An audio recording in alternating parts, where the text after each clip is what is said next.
In 2017, when the Atlanta chapter of Al Sharpton's National Action Network marched from Morris Brown College, a historically black college in Atlanta, to the Mercedes-Benz Stadium, they marched in support of quarterback Colin Kaepernick. A year earlier, Kaepernick undertook a well-planned and thoughtful protest against police violence and other state-sanctioned violence against black Americans. He decided to sit during the national anthem as an expression of his protest. After consulting with the Army veteran Nate Boyer, he decided to kneel instead. The demonstration went largely unnoticed until it was. Continue to stand with the people that are being oppressed.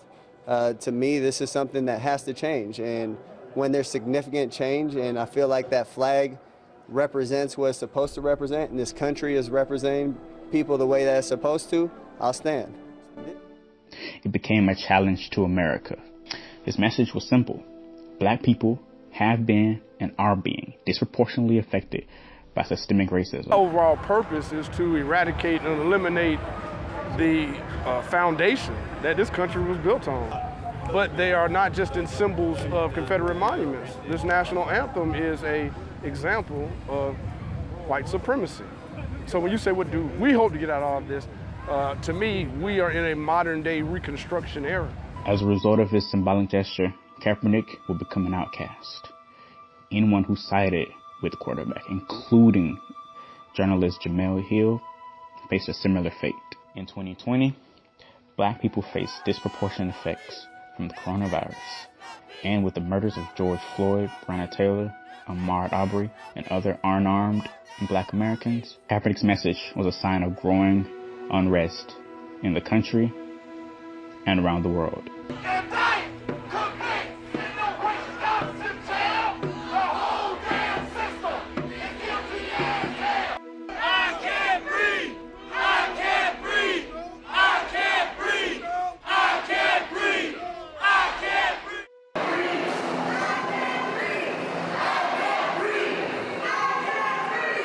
Schools across the United States who were forced to close buildings in March due to the outbreak of COVID-19 are now seemingly being forced into rushed reopenings. These premature reopenings could affect students' quality of educational and future opportunities, especially those who suffer from poverty and the digital divide in Georgia's rural areas and densely populated cities.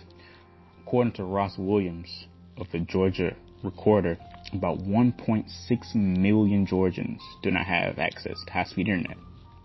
In Georgia school systems with fewer than 1,000 students, 56% of households do not have high-speed internet available. With this disproportionate access, most often among racial lines and level of access to bandwidth internet, proper nutrition, and transportation, it will be incumbent upon school systems to alleviate some pressure.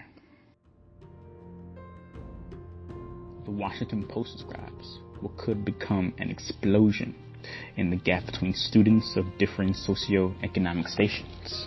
Black students in America have long had to deal with mounting inequities in schools that are underfunded and over-policed. With the coronavirus halting traditional learning, those same students will undoubtedly be harmed by the non-traditional education instituted in March.